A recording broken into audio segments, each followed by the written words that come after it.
Hello students, in this video you will learn about the role of microbes in the production of fermented beverages and biodiesel.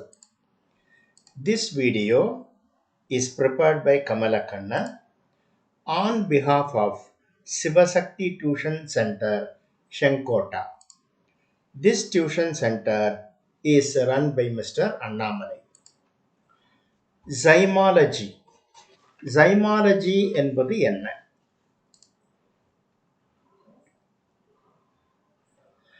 Zymology என்பது ஒரு applied science. Fermentation என்பது பற்றியும் அதன் பயன்பாட்டையும் ஜைமாலஜி விவரிக்கின்றது. ஜைமாலஜி என்பது எதில் கவனம் செலுத்துகிறது?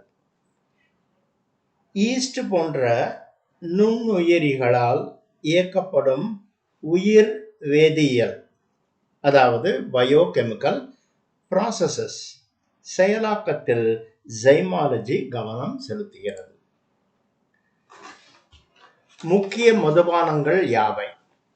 அதிகம் பயன்படுத்தப்படும் மதுபானங்கள் வைன், பேர், விஸ்கி, பிராண்டி, ரம் ஆகியவை தான் அதிக அளவில் பயன்படுத்தப்படுகின்றன.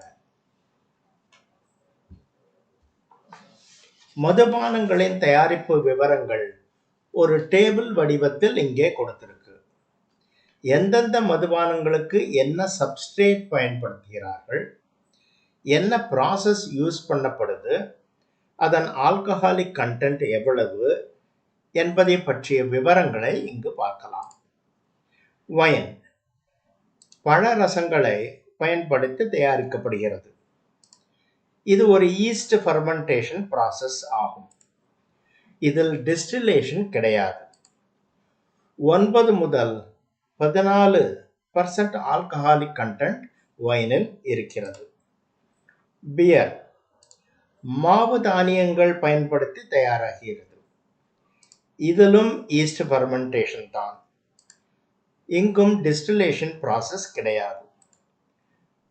3 முதல் 5% தான் ஆல்கஹாலிக் கண்டென்ட் பீரில் அடங்கியுள்ளது.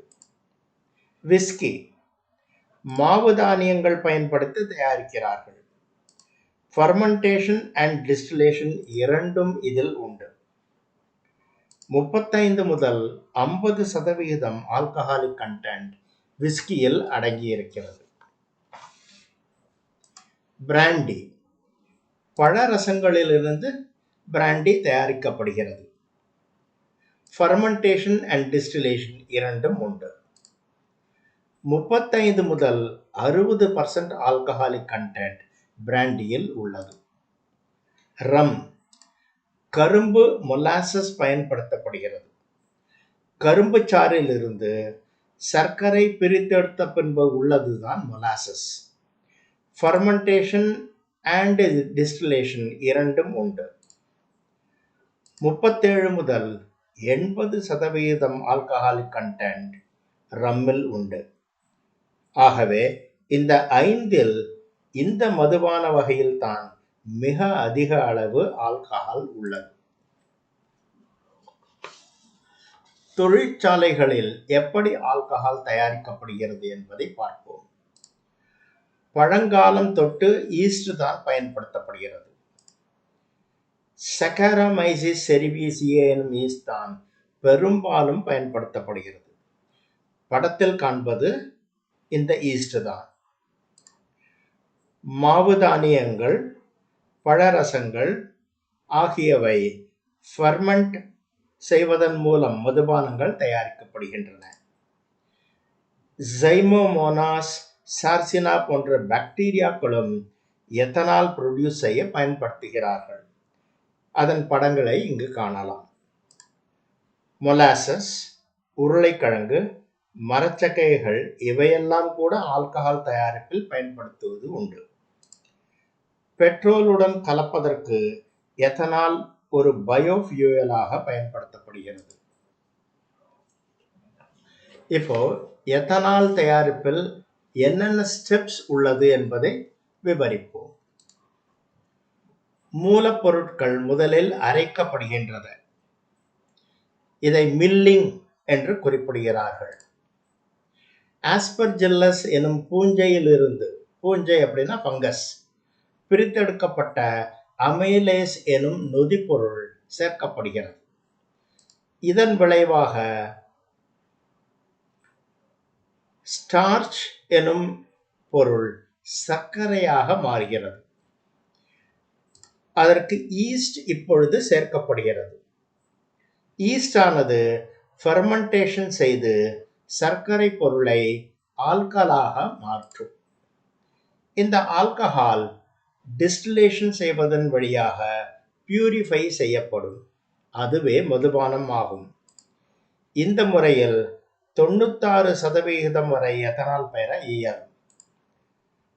ஆக்சிஜன் ஃபெர்மெண்டேஷன் ப்ராசஸை தடுத்து நிறுத்திவிடும். இதை பாஸ்டர் எஃபெக்ட் என்று குறிப்பிடுகிறார்கள். ஈனாலஜி என்றால் என்ன என்பதை பார்ப்போம்.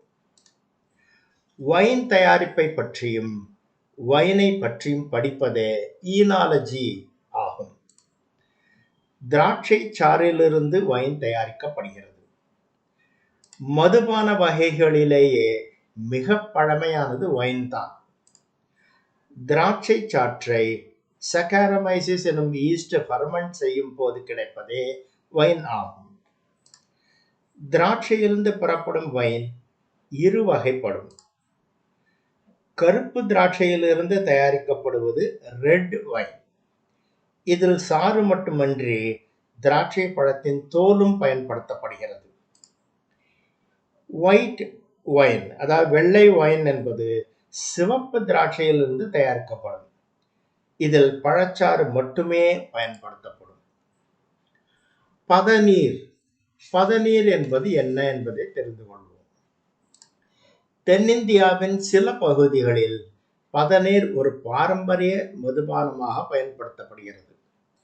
பனை மற்றும் தென்னையிலிருந்து வடிக்கப்படும் ஒரு சாறுதான் பதநீர். இது புத்துணர்வு தரும் ஒரு பானமாக பயன்படுத்தப்படுகிறது. இந்த பதநீரிலிருந்து தான் வெல்லம் தயாரிக்கிறார்கள். விரிவடையாத பூங்கொத்தின் அடிப்பாகத்திலிருந்து டேப் செய்கிறார்கள். இயற்கையாக உள்ள ஈஸ்ட் இந்த சாற்றை ஃபெர்மெண்ட் செய்வதன் மூலம் பதநீர் கிடைக்கிறது. இதில் ஆல்கஹாலிக் கண்டென்ட் வெறும் 4% தான். ஒரு நாளுக்கு மேல் வைத்திருந்தால் இந்த பதநீர் புளித்து வினிகராக மாறிவிடும். பயோடீசல் பற்றி தெரிந்து கொள்வோம். காய்கறிகளிலிருந்து கிடைக்கும் எண்ணெய் மற்றும் கொழுப்பு இவைகளிலிருந்து பயோடீசல் தயாரிக்கப்படுகிறது.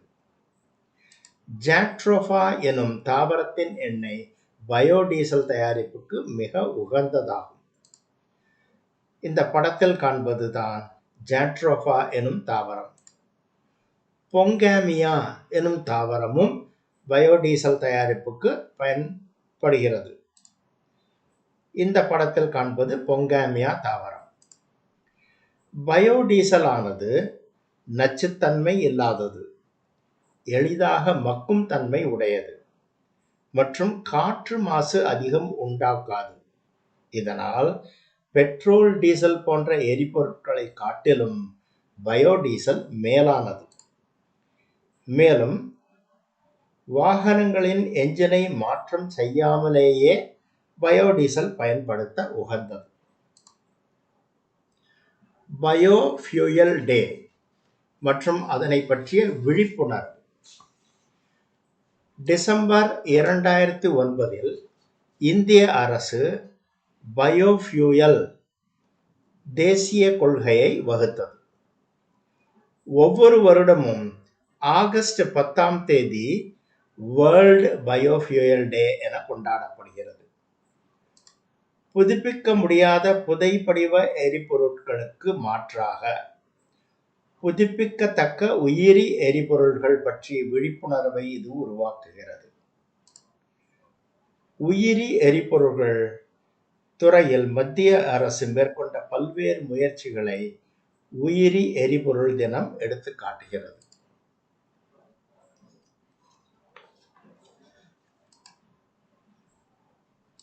Please subscribe our channel.